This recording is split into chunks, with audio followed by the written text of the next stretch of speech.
The NFL is screwed. Why, you ask? Well, because the Baltimore Ravens seem to have found a diamond in the rough that will be key to their Super Bowl run. They're currently on the way right now. One round down, just a couple more to go, and this guy might be the guy that propels them to that Super Bowl. Welcome into the show, everybody. I am your host, Joey Peterson. Thanks so much for hanging out with us. And you know what? Our Bills channel, Bills Breakdown, they got 15 likes on their video yesterday. And this might be a little bit mean, but I need you guys to help me absolutely destroy that. I'm talking like 20 times what they just got. To help me bury them, go ahead, like the video.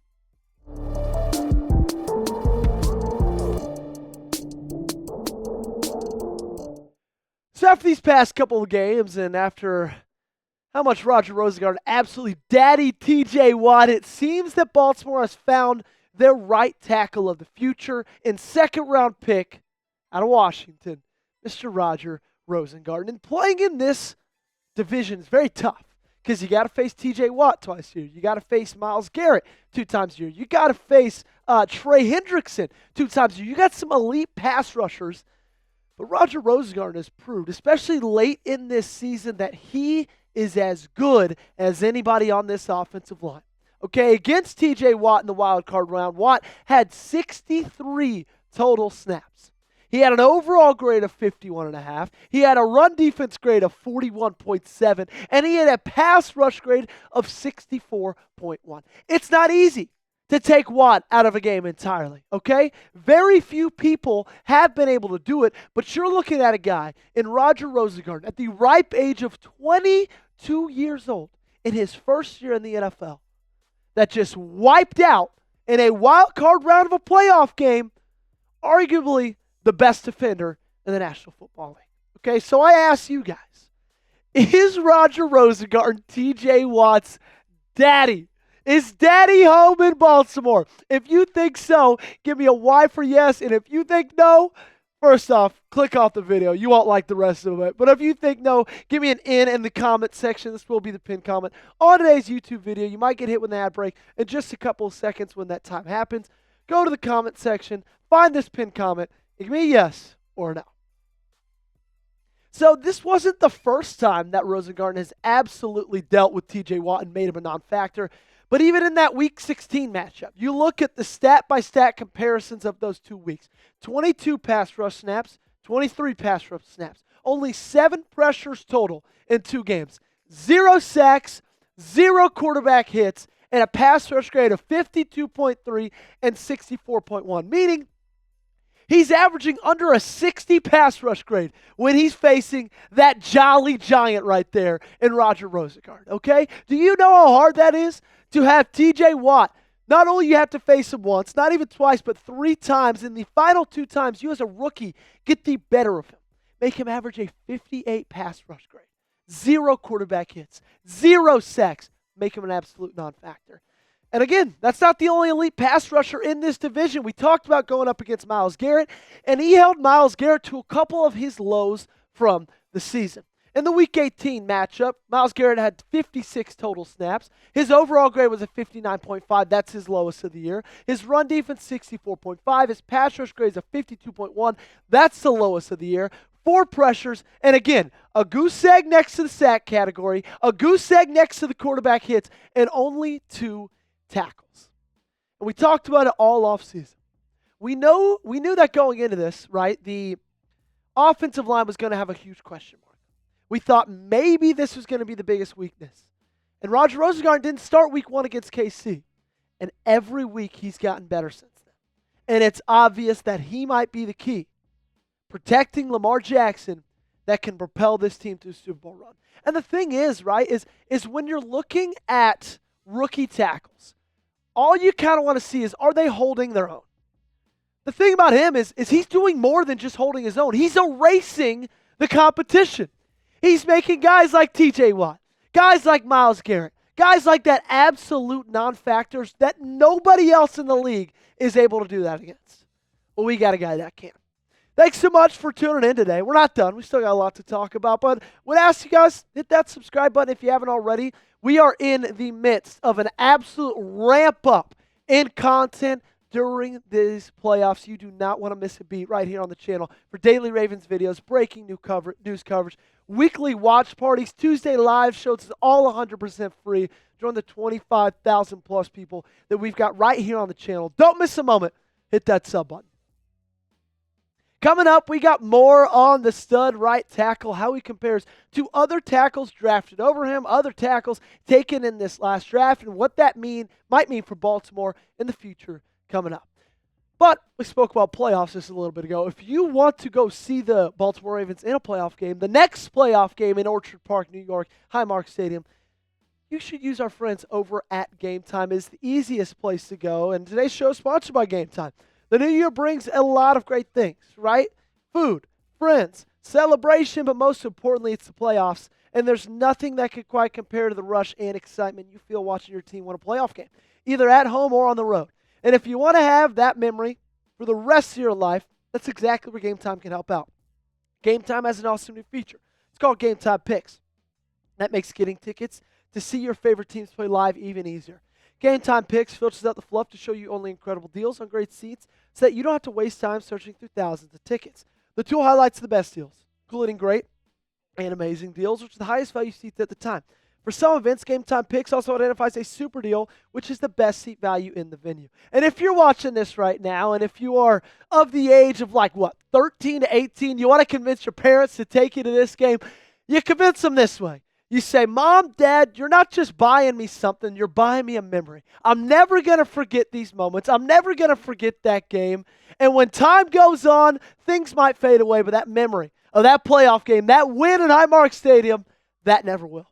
And if you want to get tickets, use our friends over at Game Time. So take the guesswork out of buying tickets with Game Time. Download the Game Time app, create an account, redeem code ChatSports for $20 off your first purchase. Terms apply. Again, create an account, redeem code CHATSPORTS for $20 off. Download Game Time today. What time is it? It's game time. So I hear you thinking, I hear your inner monologue. You're saying, okay, Rosengarten's been so great. He had to have been a first-round pick, right? Wrong.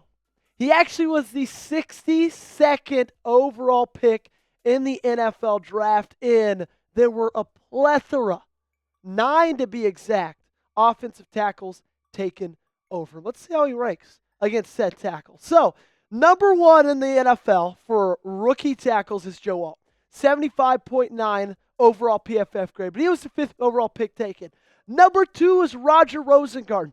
Every other pick that was taken above Roger Rosengarten is under him, right? DJ Glaze is taken after him. He's actually been the 3rd best. But everybody else, the 14th pick, the 7th overall pick, the 11th, 18th, 29th, 55th, and the one right ahead of him, Blake Fisher with the 59th pick, Roger Rosengarten is a better grade than every single one of those. All but one. He is a higher grade over those guys drafted over him, okay? So it was a very, I guess I could say, a big ball drop from every other general manager who let this guy slide that was looking for a tackle. Again, there was guys taking 7th, 14th, 59th, right ahead of him that are not even close when you look at the grades, okay? And we talked about the draft last week, and we talked about how good Eric DeCosta has been in this draft, and I would just want to kind of bring this back up. I know he wasn't a first-round pick, but I think first-rounders, second-rounders kind of all blend together. And also, Baltimore hasn't had a ton of second-round picks in the last couple of years. But look how many of these guys that I hit on in the first round, right? Lamar Jackson, Hollywood Brown, sure, his tenure wasn't long in Baltimore. He's still a great player. Patrick Queen, the same, still a great player. Rashad Bateman, this team's wide receiver 1 on Saturday night in that win. Then you look at Odafe Owe. That run of Kyle Hamilton, Tyler Linderbaum, Zay Flowers, and Nate Wiggins has been phenomenal this year so far. So there's one thing that Eric DeCosta gets right time and time again, it's the draft. And it was no different this year or this past season with Roger Rosengarten. So you let me know, okay? Do you think Eric DeCosta did a good job snagging Roger Rosengarten at number 60? The second best offensive tackle was taken at number 60. If you think EDC did a good job, do me a favor, prove it to me, and like today's video. So the question I'm asking myself, and the question that you're asking me, is why is Rosengarten's success so important? And this goes beyond just like why it's great to have an awesome right tackle. Because that's an easy, right? You can easily answer that question. Oh, it's great to have a good offensive lineman. But if you did that, you probably wouldn't have your own show on YouTube. The answer to that question is because Ronnie Stanley is about to be a free agent. The left tackle who you paid a lot of money a long time ago and who had his best season since 2019, he's about to be a free agent, okay? And so let's look at why this makes sense to possibly have Roger Rosengarten fill in that place. His projected contract, 2 years, $26 million, which isn't a ton. Again, he's getting older and he's been injury prone, which, like I just talked about, this was his first full season since 2019, which he had his best season of his career. He's 30 years old, so he's getting up there in age. And these are the things that Eric DaCosta, this entire front office, this entire ownership, they're going to have to ask themselves these questions. Is he worth 2 years, $26 million? Is he going to be the left tackle of this future? Will he be able to have a season fully injury prone? So then you talk about possibly filling in Roger Rosengarten in his place if they don't re-sign him. Rosengarten played blindside tackle in college. That was the right tackle spot, but he was the tackle for Michael Penix, who we all know is a left-handed quarterback. And so flipping over that left tackle spot, I don't think it would be very foreign because he was a blindside tackle in college. And he's 22 years old, 8 years younger than Ronnie Stanley is. And so far, knock on wood, in the NFL, he's been pretty injury-proof, okay? Overall, I think it's about a 50-50 shot that this team re-signs Stanley. Okay, they got other guys that they might want to re-sign. They don't have a lot of cap space to begin with. They got even more people the following year that they'll need to save up money to re-sign. I think it could go either way. I think if it was going to be at 100%, I think they would have done it a couple months ago. Re-sign him early before he goes a full year, has a great year. He's going to be a hot commodity in the free agent market. So I think it's 50-50. However, I hope they do it. I really do hope they do it. Ronnie Stanley's been phenomenal. And I don't really want to mess with anything about this offense going into next year.